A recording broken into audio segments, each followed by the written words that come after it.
Aí, boa tarde, Marquinho. Boa tarde, querida. Então, em nome da Universidade Estadual do Mato Grosso do Sul, do curso de Artes Cênicas, Teatro, Dança, gostaria imensamente de agradecer sua colaboração, sua presença aqui com a gente. É um artista aqui de Campo Grande, já com uma carreira consolidada como artista, como diretor de academia, de companhia e produtor cultural, né? Marquinhos, a nossa disciplina, essas lives, elas são direcionadas basicamente para a disciplina de produção cultural, que é uma disciplina que acontece no 4º ano do nosso curso. E os alunos estão aí naquelas aflições, né? Às vezes, o que vai ser da minha vida, da minha carreira, como que eu quero ganhar dinheiro com a arte, então... Todas aquelas questões que a gente sabe, né, no final de uma graduação e que todos nós já passamos de alguma forma, né? Gostaria que você se apresentasse, falasse um pouquinho da sua trajetória, e aí depois eu tenho algumas perguntas aqui que os acadêmicos fizeram, que me enviaram, para a gente estar discutindo, e eu vou fazendo elas não na ordem que estão aqui, mas conforme for surgindo o nosso papo. Tá bom.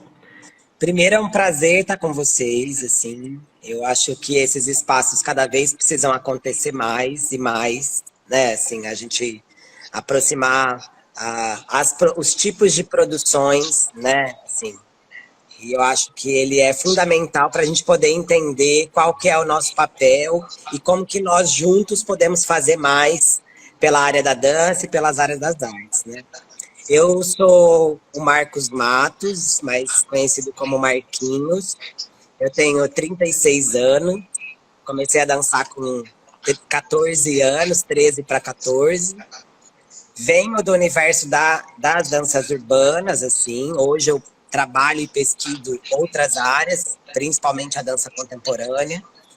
Dancei durante 10 anos da minha vida, assim, só dançava e dava aula de dança. E aí, logo em seguida, me veio o desejo de ter um grupo de dança, uma companhia de dança. Foi aí que surge a dança urbana. E aí que os meus papéis também começam a se alterar dentro desse processo de amadurecimento aí. E o que mais? Hoje eu me considero artista da dança, produtor e gestor cultural. Então eu transito muito por esses 3 fazeres, modos de fazeres que são diferentes, mas também são complementares, e me considero um artista e etc. Que é uma nomenclatura que a gente tem utilizado agora, recentemente. Então, acho que é isso, resumidamente. Então, vou começar com as perguntas que os acadêmicos fizeram da sua carreira mesmo, já que você falou um pouquinho disso, né? A Meire, ela fala assim, Marquinhos, quando eu conheci seu trabalho, você ainda estava sempre nos palcos. Como foi essa transição do artista em cena para o artista de produção? Você ficou confortável, né, com essa função? Era o que você queria ou foi porque era necessário? Pode compartilhar um pouquinho desse processo? Ai, Meire, lindona. Nós somos contemporâneos, a gente dançava junto na mesma época, sabia? Na realidade, eu acho que isso foi uma coisa que foi acontecendo, foi uma necessidade, não foi uma escolha, assim, tipo, eu posso fazer isso ou eu posso fazer aquilo, assim. Eu realmente dancei durante muito tempo, e o meu desejo enquanto bailarino, dançarino, performer, era continuar na cena, era continuar dançando. Só que eu fui identificando, e eu queria ser remunerado para dançar, esse sempre foi o meu sonho, assim. Queria dançar profissionalmente. Mas logo em seguida, quando eu saí desse grupo, né, eu saí do funk, que eu dancei 10 anos, eu fiquei identificando que tinha um buraco muito grande dentro do mercado da produção cultural, né? Mas eu também não sabia de nada disso que eu tô falando agora, gente. Era tudo empírico, o negócio veio vindo, assim, muito intuitivamente. Então eu falei, olha, como é que eu faço para ter um grupo para poder remunerar as pessoas e para eu ser remunerado pelo meu trabalho? E aí fui identificando no mercado os meios de como que eu poderia fazer isso, né? E aí fui percebendo a necessidade de ter uma pessoa que tivesse esse olhar, que escrevesse projeto, que cuidasse da gestão do grupo, que cuidasse das contas, que pudessem fazer propostas, que projetassem o grupo para diversos lugares, observasse os festivais que estavam acontecendo no país. Que eu, né, um outro desejo meu era, olha, as pessoas têm que conhecer a produção de danças do Mato Grossense, né? Aquela coisa do impulso, e eu fui identificando isso. Então, não foi um desejo meu passar para ser produtor e nem para ser gestor. Foi uma necessidade, né, que eu vi.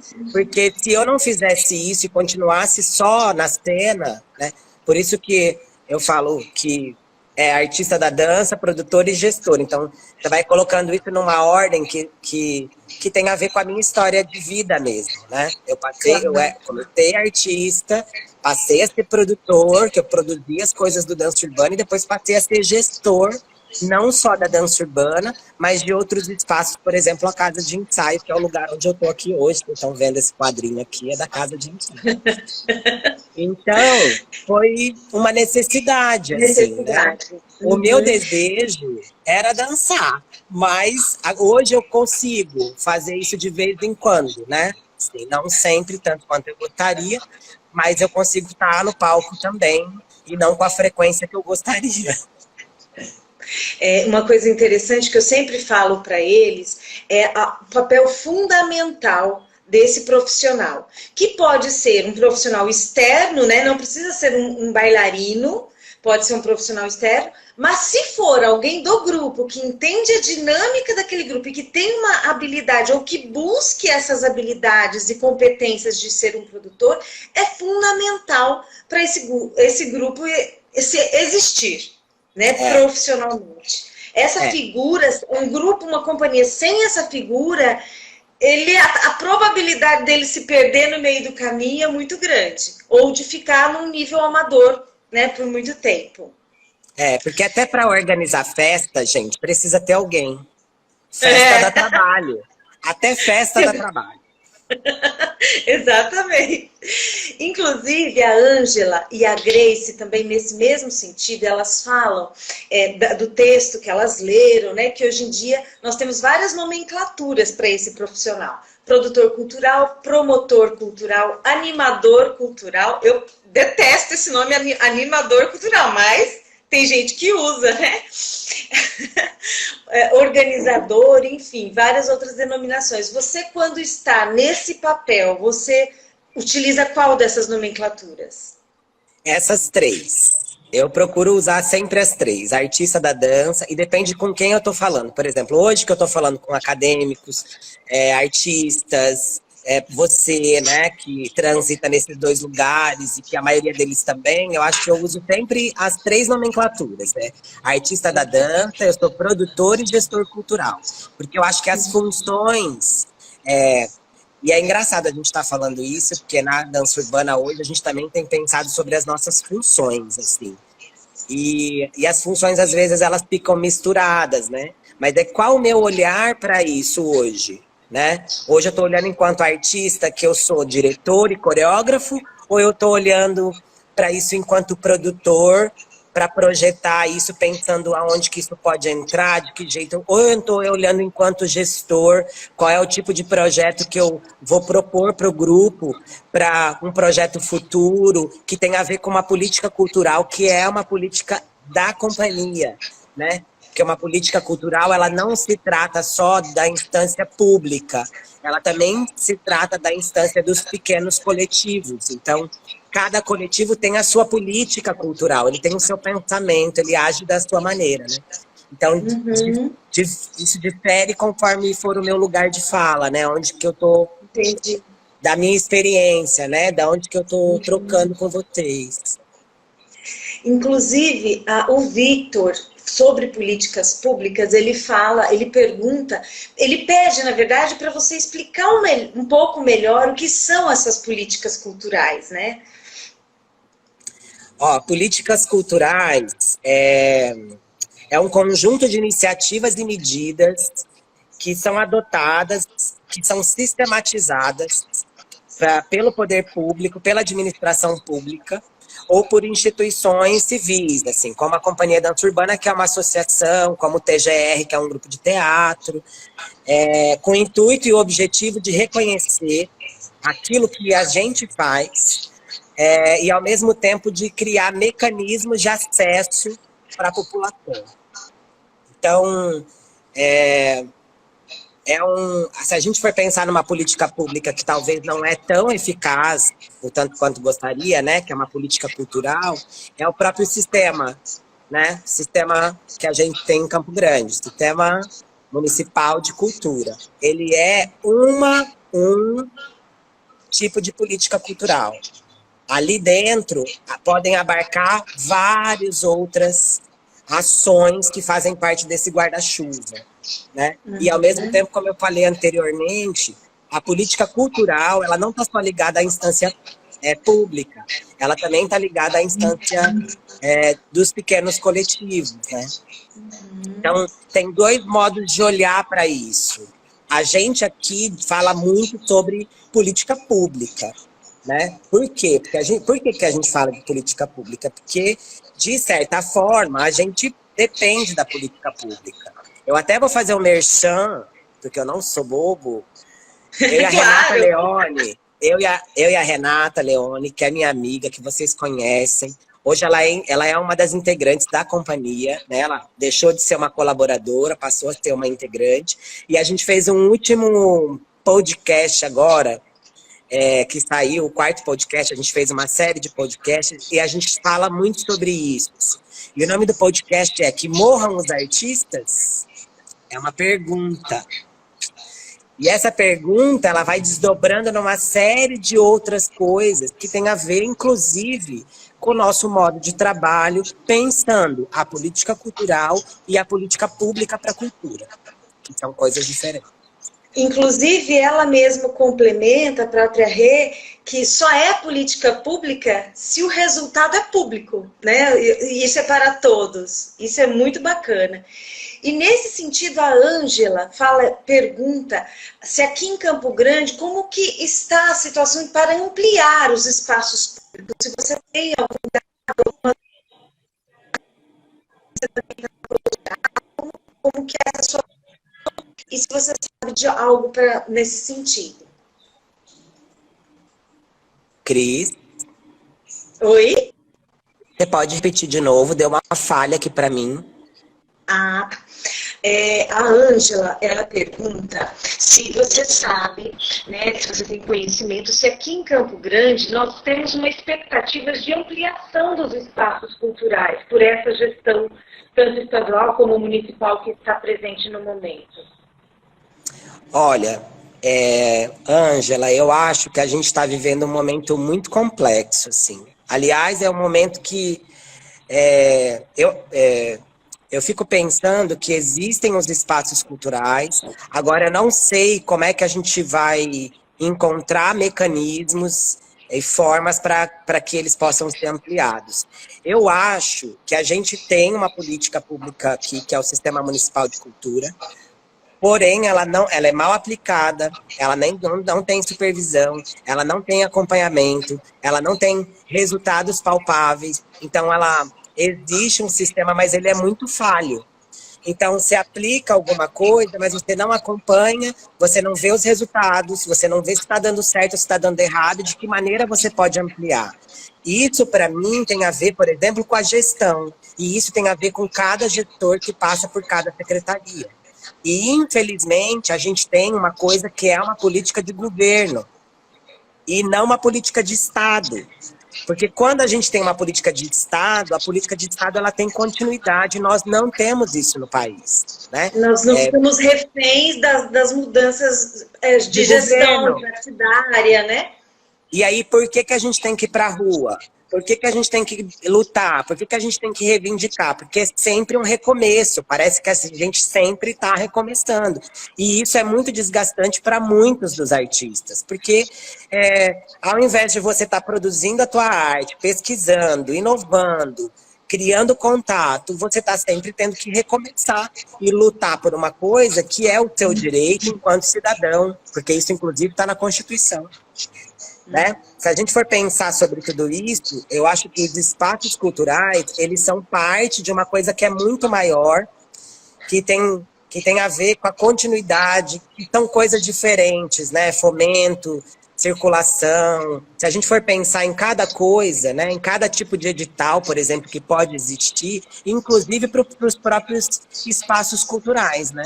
Vamos pensar em espaço, é que hoje a palavra espaço cultural ela está muito ampla. Depois que a Aldir Blanc entrou, o espaço cultural é um negócio que está bem aberto, né? Então tem espaço, tem iniciativas, tem grupos, tem manifestações, tem uma série de coisas. Então, talvez a gente precisa olhar para a definição do que é um espaço cultural e aí poder falar sobre ele, né? Quando fala espaço cultural, eu penso em tudo isso também, né? Eu penso nessa gama de possibilidades. Inclusive você falou da Aldir Blanc, né, que está aí pipocando no país inteiro, né, e aqui na nossa cidade, nosso estado também. E aí tem uma pergunta, eu nem estou achando ela bate-pronto aqui, mas como você vê esse momento pandêmico, né, o que trouxe para a arte, para a cultura, o que trouxe de bom, porque o de ruim a gente já sabe todas, né? Mas se você vê quais mudanças e como nós poderíamos pensar nessa produção nesse momento pandêmico? Acho que seria isso. Olha, eu vou falar da minha experiência, né, enquanto artista, enquanto gestor na dança urbana. A gente teve um período que a gente teve, logo no dia 15 de março, foi a última apresentação que a gente fez da temporada, então houve uma pausa bem drástica, assim, todo mundo entrou em quarentena. Então a gente também entrou e ficou mais ou menos uns 40 dias sem fazer nada. Que acho que foi esse período de repensar o que a gente vai fazer, como a gente vai fazer. E logo em seguida a gente começou a se encontrar para fazer aula, para conversar, para chorar, para dar risada, para se reconectar. E, ao mesmo tempo, repensar o nosso trabalho. E a gente descobriu que existem maneiras de fazer, né? Sim, foi trabalhoso? Foi. A gente, por exemplo, acompanhou o trabalho da Jaque, Talvez Seja Isso, que foi o primeiro espetáculo que a gente conseguiu colocar em modo online, ao vivo. Então, assim, foi uma trabalheira. Precisava de disposição da equipe, né? Então, assim, o Reginaldo, por exemplo, e a Jaque estavam no apartamento deles. Eu na minha casa, a Renata na casa dela. A galera do Dança Urbana, alguns nas suas casas assistindo o ensaio. Então, eles faziam, a gente estava pelo Zoom e ao mesmo tempo pelo YouTube, aí gravava um negócio pelo Zoom e ia conversar no Zoom. Aí assistia o YouTube, aí parava tudo, aí voltava. Então foram jeitos que a gente foi encontrando para continuar produzindo, né? Mas eu considero a dança urbana uma companhia privilegiada, mas ao mesmo tempo que trabalha muito, porque nós não paramos de trabalhar um momento. Assim. Foi difícil, tá distante, era difícil, né? Mas a gente estava o tempo todo conectado, tentando estar conectado. Então a gente veio com 3 produções, né? Talvez Seja Isso, a Euforia, que é o espetáculo da Lívia. Nós vamos apresentar o Rui agora, que foi criado especialmente para esse universo. Aí, no próximo mês, tem o Ralfer. No próximo mês tem a Ariane. Então, assim, a gente continua trabalhando. A equipe de produção e gestão da dança urbana, a gente escreveu muito essa pandemia. A gente trabalhou muito, a gente escreveu muitos projetos, repensando e sempre repensando. Então, eu acho que foi difícil, foi difícil não se encontrar, foi difícil estar junto, porque nós somos da arte da presença, né? A nossa arte, ela precisa disso, mas ao mesmo tempo a gente precisa estar aberto para se reconectar e para rever as possibilidades. Olha aqui, é isso que você tem. O que você faz com o que você tem? Depende da escolha e do que você quer fazer, porque se a gente ficasse, isso foi uma escolha nossa, tá, gente? Eu não tô fazendo juízo de valor, mas a nossa escolha foi não ficar parado esperando passar. Uhum. Foi. Inclusive, isso é muito bacana, porque eu acho que é um papel, eu falo que é o tempero especial de um produtor, né? Que é ele pensar em saídas para os problemas, né? Então, esse foi mais, eu falo, foi mais uma fita crepe que faltou, sabe? Que você tem que se virar nos 30 para achar aquela fita crepe naquela hora. Então, é isso, o produtor, ele não é só o fazedor de projeto, de escrever projeto. O produtor é muito mais do que isso, né? É a pessoa que pensa em estratégia de subsistência, de organização, de gestão, né? Inclusive, teve uma pergunta aqui no chat que esses dias eu vou tentar responder antes de você, se você me permitir, tá? Claro. A pergunta foi se você acha que existem boicotes nos editais regionais de privilegiar um grupo ou outro grupo, né? Mais ou menos isso a pergunta. E esses dias eu estava em um espaço e me fizeram a mesma pergunta. Ah, Cris, mas por que fulano e Beltrano são sempre eles que ganham? Eu falei, gente, eu sou parecerista de vários editais no Brasil inteiro. E eu vou dizer para vocês, e já fui inclusive do estado e de Campo Grande. Existe uma diferença muito grande em pessoas que sabem escrever projeto e pessoas que não sabem escrever projeto. Então, quando você faz uma análise, você faz uma análise técnica. Para o avaliador, indifere se é o João, se é o Pedro, se é a Maria. O que eu vou olhar como um parecer técnico é como está fundamentado aquela proposta, aquela pessoa tem condições de realizar aquele projeto, ela tem condições técnicas, condições de gestão, condições artísticas, né? Então, há um conjunto de questões profissionais que tem que aparecer no projeto. Então, respondendo a pergunta feita aqui, essa é a minha resposta, que não existe, eu pelo menos, em 25 anos de carreira, 12 como parecerista, eu nunca participei de comissões com privilégios, tá? Para esse ou para aquele. Então, gostaria de saber a sua opinião, já dando a minha. Não, eu adorei, Cris, até porque essa fala é pública, né? Quem quiser depois acessar isso aqui pode acessar. Eu acho que as pessoas confundem muito as coisas, assim, infelizmente. Eu escolhi ser artista profissionalmente, 24 horas por dia. Então, eu me especializo naquilo que eu quero, né? Eu fiz inúmeros cursos de produção cultural, para escrever projeto, né? Não foi uma coisa que veio alguém e falou, olha, faz assim, a gente vai aprendendo, né? Isso E eu fui identificando também o que necessitava para a companhia, né? Para poder, inclusive, escrever os projetos. Mas eu nunca, as pessoas falam, eu sei que falam, né? São sempre os mesmos que passam, são sempre as mesmas pessoas. Às vezes, me dá um pouco de preguiça de responder, porque eu trabalho tanto, a gente trabalha tanto, né? Eu não estou indo bater lá na porta do secretário de Cultura para pedir para ele aprovar meu projeto, não, nem mandando mensagem no celular dele, não. Eu quero que amplie a política pública do Estado, eu quero que mais pessoas possam produzir, mais pessoas possam se profissionalizar. Eu não vou lá fazer boicote, eu não vou fazer denúncia anônima, eu não vou fazer, esse não é meu perfil, desculpa, né, assim, eu quero gastar o meu tempo com coisas que vão fazer sentido para mim e para minha companhia. Então, o que eu faço? Eu trabalho, work, baby. Eu trabalho. Aí quando alguém fala, mas são só vocês que passam, olha, desculpa, mas assim, a gente está trabalhando bastante mesmo, e eu sou daqueles assim, eu quero saber por que não passou, eu quero que a pessoa me dê uma justificativa bacana para eu poder melhorar, né? Agora, por exemplo, a gente escreveu em 2 editais grandes nacionais, a gente não teve uma devolutiva. Né? É importante para a gente, enquanto produtor, enquanto gestor, saber por que o seu projeto não passou. Porque isso é um processo de aprendizagem para nós, né? Então, olha, então o orçamento não tá legal, eu tenho que melhorar nisso e naquilo, né? Então, esses nãos que a gente vai recebendo também vai fazendo a gente crescer, né? Sem dúvida.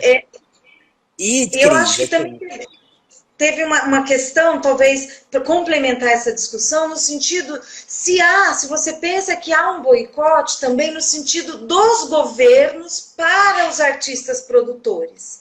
Daí é já um outro lugar de boicote, né? Como que você vê isso? Enfim. Eu acho que a palavra, eu não sei se é boicote, eu acho que há um processo de desorganização dentro das esferas públicas. Há um processo de não gestão dentro, principalmente de cultura e de governos, por exemplo, a gente está com um governo aí, né, que a gente sabe, que assumidamente não gosta dos artistas, não gosta da cultura. E por que não gosta da cultura, né? Aí, minha filha, a gente pode ficar aqui a tarde inteira falando sobre isso e pensando sobre isso. A gente ainda tá aqui, estamos, né? Tá, deu uma travadinha. Então, eu acho que o boicote, ele vem aliado com várias coisas, que é despreparo, que é, por exemplo, os funcionários de carreira das fundações, assim, eles estão ali mal amparados, sem equipamento para trabalho, né, assim, tentando, a cada governo que entra, tudo muda, que os projetos caem todos abaixo, não tem projetos de continuidade, né? Eu me lembro, por exemplo, de um projeto que era o Arte Sem Violência Não, onde grande parte do Dança Urbana dançou nesse projeto, que ele foi um projeto que funcionou quase 10 anos, ou mais que 10 anos, que era um projeto de quando o Américo Calheiros estava na Fundação de Cultura do município. Ele formou artistas da dança para essa cidade, para esse estado. Então, assim, é possível? É possível, mas você não resolve isso em 4 anos de eleição, né? Passou, tá, vão ser 4 anos. Por isso que eu acho que o nosso papel enquanto artista, produtor, gestor cultural, é lutar por uma política pública efetiva e de continuidade. Isso tem que virar uma lei, né? O sistema, ele tem que ser igual o SUS, que todo mundo reclama do SUS, mas vai não ter SUS nesse país, né? Que esse foi uma outra conversa que a gente estava tendo esses dias aqui entre a gente. Então, eu acho que a gente também entra numa discussão do boicote porque falta recurso para os artistas, né? Mas, ao mesmo tempo, a gente precisa se profissionalizar também. Eu sinto que a gente fica num campo da não profissionalização. Aí o nosso discurso é sempre sobre o edital, mas a gente não consegue discutir sobre ética e estética, coisas que caminham muito juntas, né? Sobre processo criativo, enfim, porque tem a coisa da necessidade que ela é mais urgente, que é você ter uma grana para poder trabalhar e produzir. E aí tudo fica superficial, né? Então é complexo. Bem complexo. E para mim, sabe, Marquinhos, até esses dias falei que eu como produtora, o meu grande calcanhar de Aquiles, né, assim, aquele lugar que eu falo, não dou conta disso, mas eu sei que isso é importante, é a captação de recurso, né, junto a empresas privadas, enfim. E aí eu queria te ouvir um pouco a sua experiência sobre isso. Né, se você já trabalhou com as leis de incentivo para a captação de recursos ou até mesmo a captação direta, que eu acho que no caso dos nossos acadêmicos seria o primeiro momento, né, porque eles não conseguiriam já de cara um projeto grande para a Lei Rouanet ou para outras leis, mas sim aquela captação no tete-a-tete. Então, como que é isso? Como que você faz isso, se faz? Queria te ouvir um pouquinho a esse respeito. Tá. A gente faz a captação de recursos através da Lei Rouanet, né? A equipe também de gestão meio que se especializou nisso, assim, de colocar projeto lá. Inclusive, gente, é um projeto que todo mundo pode ter acesso, tá? Você entra lá na internet e coloca Versalic. Ali você coloca todos os projetos de Mato Grosso do Sul que conseguiram captação de recursos. Você consegue, inclusive, olhar o projeto, só não pode copiar, tá, gente? Porque plágio é crime. Alô, tá?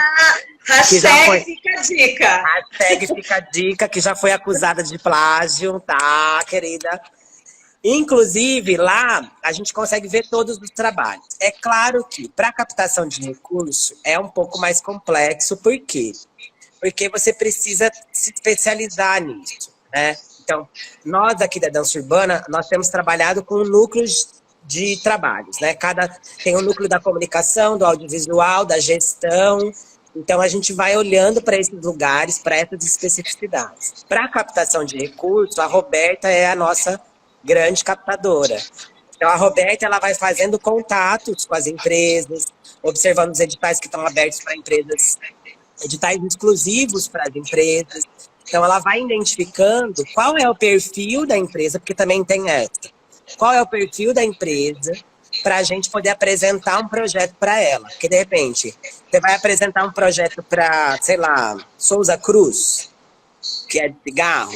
Ok, de repente você quer. Mas a empresa, de repente, não tem a ver com o teu perfil de trabalho. Então, você tem que ver essa compatibilidade. Quando nós fomos aprovados pelo Boticário na Dança, que foram 2 anos seguidos, a gente fez projeto que a gente pensou na marca.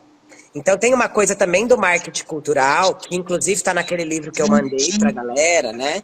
Que é bacana de olhar ali e perceber quais são as entrelinhas, que é você observar qual que é a estratégia da empresa, como que a empresa pensa, qual que é a missão, visão e valores dela, o que ela está querendo projetar, que público ela está querendo atingir. Claro, gente, que isso não é uma fórmula, tá? Porque, assim, é olhar, é testar, é mandar, é trabalhar, enfim. Para os projetos menores, a gente já tentou fazer isso, né? Mas a gente teve pouquíssimo êxito. Porque... O que você chama de projetos menores? Por exemplo, um projeto grande, que é um projeto da Lei Rouanet, que você manda para a Lei Rouanet, um projeto de manutenção, por exemplo, né? Que ele gira de 100 mil a 200 mil reais ou mais, 300 mil, né? Um projeto menor é um projeto que você vai dar uma oficina de dança e você quer patrocinar, você quer construir um espetáculo, de repente, e quer que tenham patrocinadores próximos, assim, sei lá, mercado, né? Porque se for projetos maiores, você só consegue a captação através da dedução fiscal, né? Porque dificilmente alguém vai querer dar uma doação de 3, 4 mil reais para você sem ela ter um retorno, né, mais palpável. Então, esses projetos que são menores, a gente não teve êxito, assim, muito complicado. Às vezes é um apoio, não é um patrocínio, né? Apoio de, você cede teu espaço para eu ensaiar? Massa. Você vai lá com alguém e pede, sei lá, luz. Alguém te apoiou com a luz, com cadeira, com... Enfim, é possível? É possível. Mas é trabalhoso, né? Porque depende de alguém para fazer isso. Talvez esse alguém seja o produtor cultural junto com o trabalho do artista, né? Mas os últimos anos nós temos feito 2 tipos de captação, que é através da renúncia fiscal, como a Renata colocou, da Lei Federal de Incentivo à Cultura, e através dos editais públicos, né? Do município e do estado e dos outros editais que abrem. Então, esse tem sido a renda, né, do Dança Urbana. Não sei nem se é renda a palavra, mas enfim, a questão financeira está em volta disso, né, desses 2 meios de captação. Aí uma pergunta da Ângela, né? A figura do produtor cultural, a profissão, a formação recente, né, que tem no nosso país, sendo as primeiras faculdades na da Bahia e na Federal Fluminense para atuar na área, atualmente seria somente quem tem formação? Eu vou melhorar a pergunta dela no sentido, você pensa que para atuar como produtor eu preciso de uma formação específica para isso? Não. Porque eu acho que, na realidade, não é muito seco, né? Vou voltar. Eu acho que depende, né? Depende do desejo de cada um. Mas eu, por exemplo, eu não sou formado, eu não tenho graduação em produção cultural. Eu não tenho. O que foi me dando a experiência foi o exercício do fazer. Nós temos excelentes produtores culturais em Campo Grande e no estado de Mato Grosso do Sul que não tem formação acadêmica em produção cultural. É ótimo ter a formação acadêmica. É incrível porque é mais um campo de trabalho para a cadeia produtiva da cultura. Né? Mas isso não significa que você tenha que ter, na minha opinião, não significa que isso talvez possa ser um balizador de que é melhor ou do que é pior, porque tem muito a ver com a experiência, tem muito a ver com o contato, tem muito a ver com a rede de produção que você faz, tem a ver com a sua escrita, né, por exemplo, com a sua experiência de escrita, porque você, Cris, acabou de falar, né, quando você pega um projeto que ele tecnicamente está bem executado, você consegue visualizar começo, meio e fim, prestação de contas, e o que a população vai receber disso, e se isso que a população vai receber tem a ver com o orçamento que ele está propondo, tem a ver com a equipe que ele está propondo, se todo mundo da equipe, por exemplo, vai receber. Quantas vezes a gente já não viu e ouviu projetos que uma pessoa recebe e o restante não recebe, né? Faz sentido isso para um projeto cultural? Então, eu acho que a ideia do produtor é também sobre a experiência que ele tem, aonde que ele está atuando, de que jeito que ele está atuando, com quem que ele troca, né? Eu aprendi demais trocando, estando na Arado, né? Que é uma produtora cultural também, com outros produtores parceiros, assim, de conversa, do jeito que faz, né? O que a gente talvez também tenha que pensar quanto mais pessoas produzindo, né, mais profissionais a gente vai conseguir desenvolver no mercado e mais pessoas vão surgir. E aí essa cadeia produtiva vai ficar incrível, né?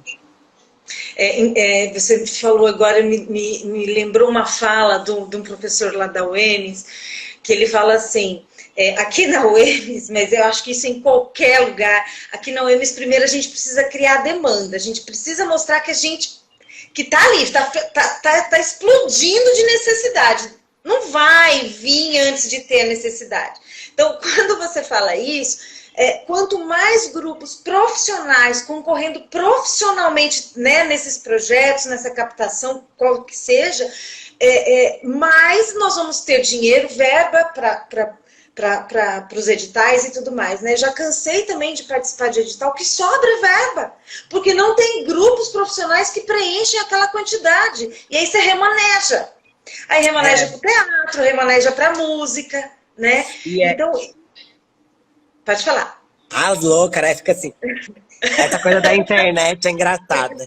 Não, e aí me deu ansiedade de falar uma coisa que é muito legal também, que além da gente pensar no produtor cultural enquanto essa figura também da área acadêmica ou da experiência mais empírica do dia a dia, é também a gente pensar nos espaços que estão provocando pessoas a também serem profissionais da área, né? Por exemplo, a dança urbana é uma companhia, certo? Certo. Mas ela não é uma companhia tradicional, nos moldes tradicionais.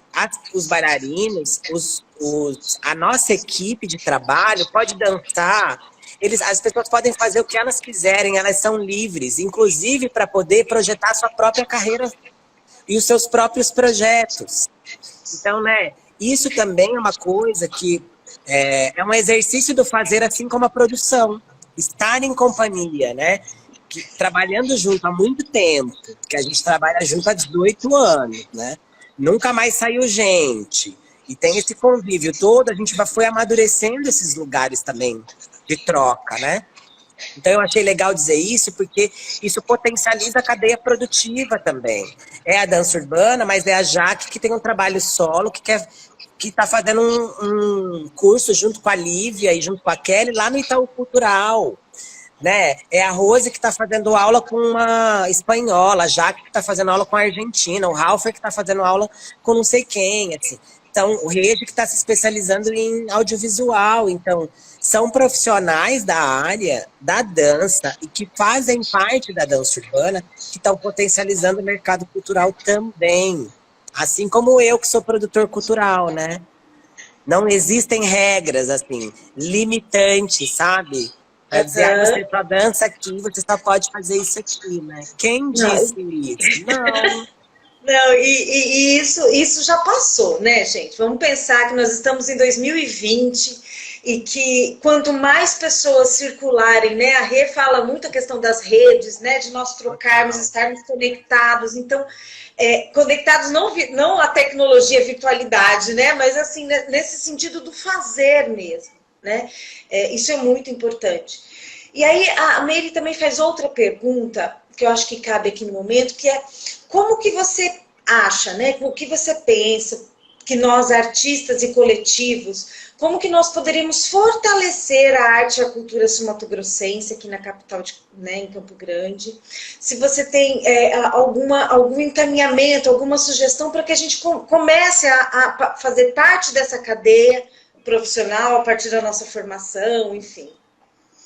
Bom, eu acho que fortalecer a classe, a arte, a cultura é a gente ser plateia de nós mesmos, né?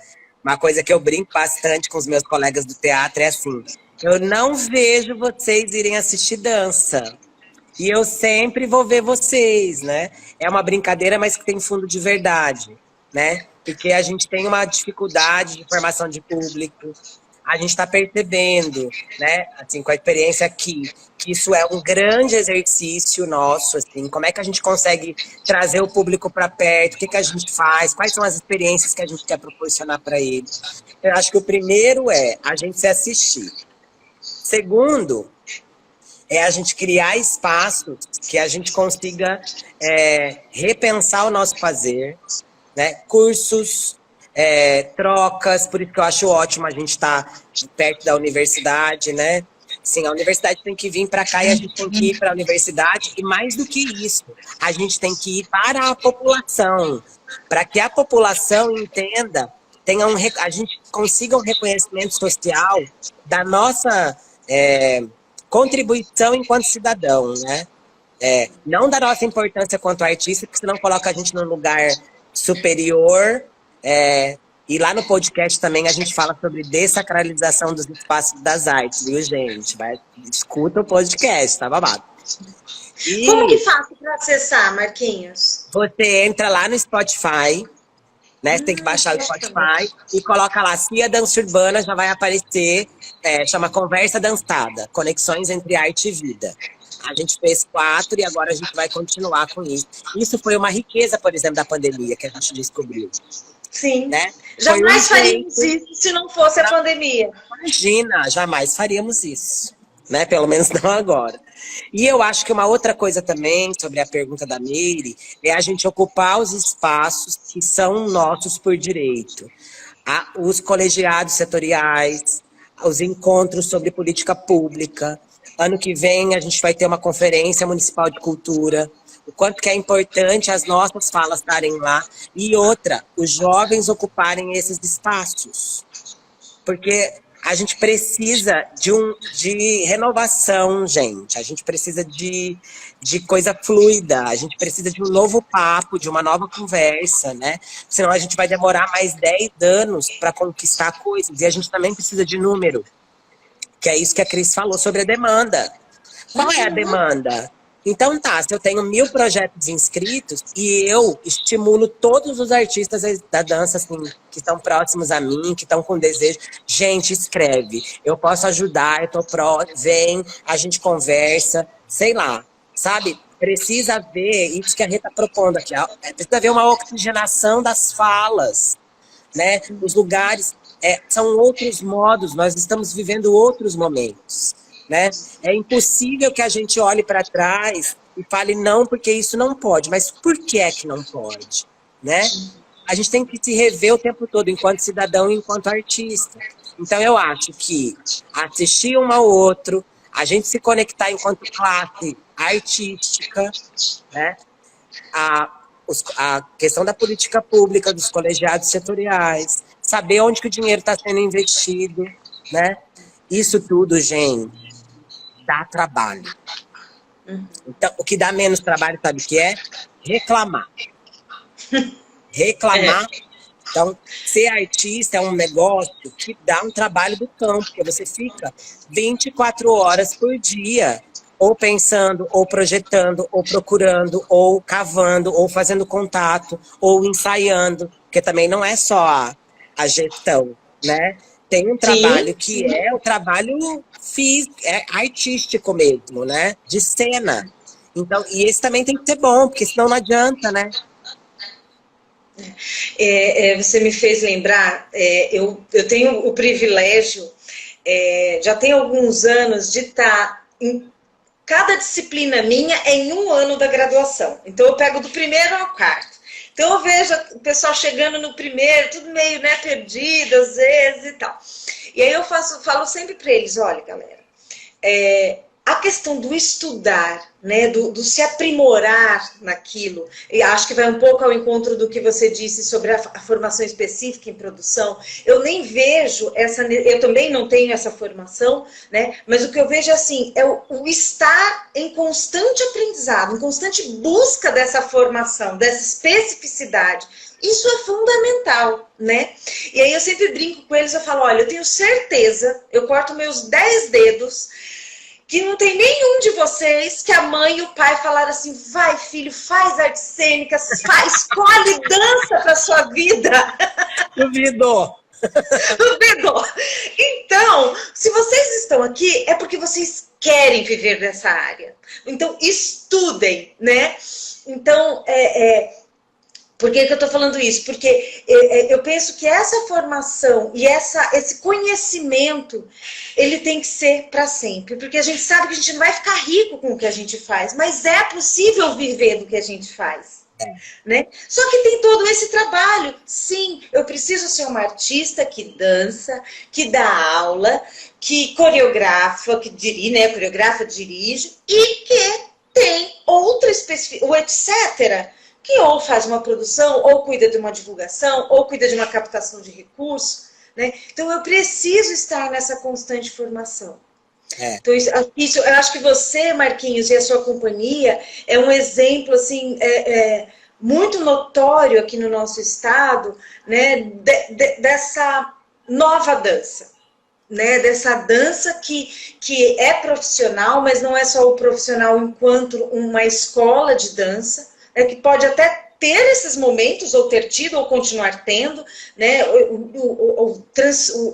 O processo de ensino-aprendizagem ele também faz parte desse fazer artístico, desse artista da dança.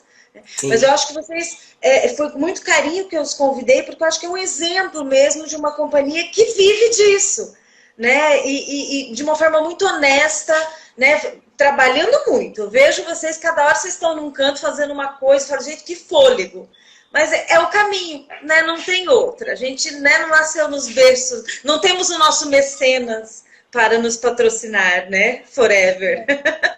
Tem uma coisa que é sobre... a Renata usou uma palavra que está sendo a nossa palavra agora, more, assim, nas nossas conversas, nas nossas reuniões, e inclusive revendo a ideia de modos de trabalho, qual é a política cultural do dança urbana, a gente está revendo ela, inclusive, nesse momento, que é envolvimento, né? Quando você se envolve com aquilo, e aquilo passa a ser parte de você, e te motiva a melhorar enquanto ser humano, te questiona, né? Isso é muito bacana pra gente, porque não é só profissional, é também pessoal.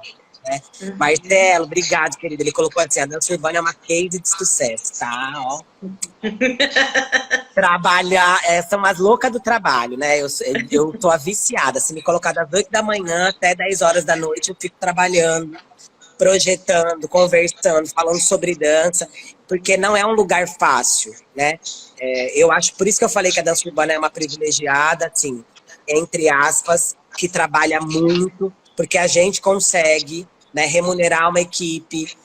A gente fez um balanço agora, desde 2014 a gente consegue remunerar uma equipe mensalmente. Né? Vocês estão em quantos hoje remunerados? Hoje, 13. 13 pessoas, quer dizer, não é uma companhia pequenininha, já é uma companhia de médio porte. Né? E que, por conta da pandemia, a gente fez ajustes também, né? Assim, todo mundo passou desde março a receber a mesma coisa, né? Sim, todo mundo. Então e agora a gente está repensando como é que a gente vai fazer para o ano que vem. Porque, é sobre isso, né, gente? É sobre ir revendo os modos. Assim, não tem uma coisa que você bota lá na prateleira, essa garrafa bonitinha, ela vai ficar lá, e você nunca mais vai tocar nela.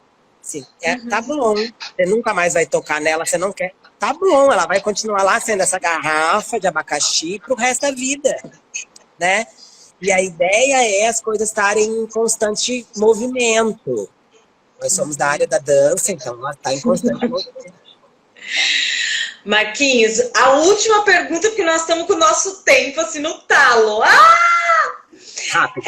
Sobre esse processo de produção em si, né? Então, nós temos, né, o pré-produção e a pós-produção. Esse momento de produção, conforme os seus trabalhos, né, como produtor, ao longo desses anos, quais as suas maiores preocupações? E se teve algum momento assim que você falou, não, disso eu não vou dar conta, deu um caos, deu um tilt, alguma situação, alguma saia justa, alguma coisa curiosa que você pode contar pra gente, que é a experiência da labuta mesmo, né, de quem tá na ativa. Olha, a gente costuma trabalhar aqui com a ideia assim, que 80% é pré-produção e 20% é produção. Então, se está tudo muito bem organizado na sua pré-produção, e aí você, inclusive, identificar quais são os possíveis erros que podem acontecer, prevenir os erros. Ah, mas se acontecer isso, o que acontece? Eu tenho que ter isso. Ah, mas se acontecer isso, o que acontece? Eu tenho que ter isso. Cada um de nós, cada produtor cuida de uma parte. Eu fico com a estrutura, normalmente a Roberta fica com a questão dos translados, passagem, hospedagem, alimentação. A Renata cuida dos artistas, enfim, cada um de nós cuida de um lugar, né? Nunca chegou para mim, a gente teve um perrengue, por exemplo, no Festival Dança 3, que foi um vendaval. O vendaval arrancou o palco da praça da cidade e começou a apresentar, veio o vendaval. E isso foi um erro, porque nós sabíamos que poderia chover, mas a gente quis insistir. Né? Então, assim, aconteceu, a gente transformou... Boas? Último ano. Tá. A gente transformou o festival, um festival em 2, porque a gente desmontou a estrutura da praça, levou a estrutura para um outro lugar, assim, que era um galpão abandonado não, que estava sendo cuidado pelo Cadu, pelo nosso amigo querido Cadu. Enfim, acolhemos todo mundo lá, conversamos com todos os grupos que estavam participando, explicamos a situação. Então, assim, mas em nenhum momento eu falei, puta, não dou conta. Eu acho que a ideia do produtor é, primeiro, você é um resolutor,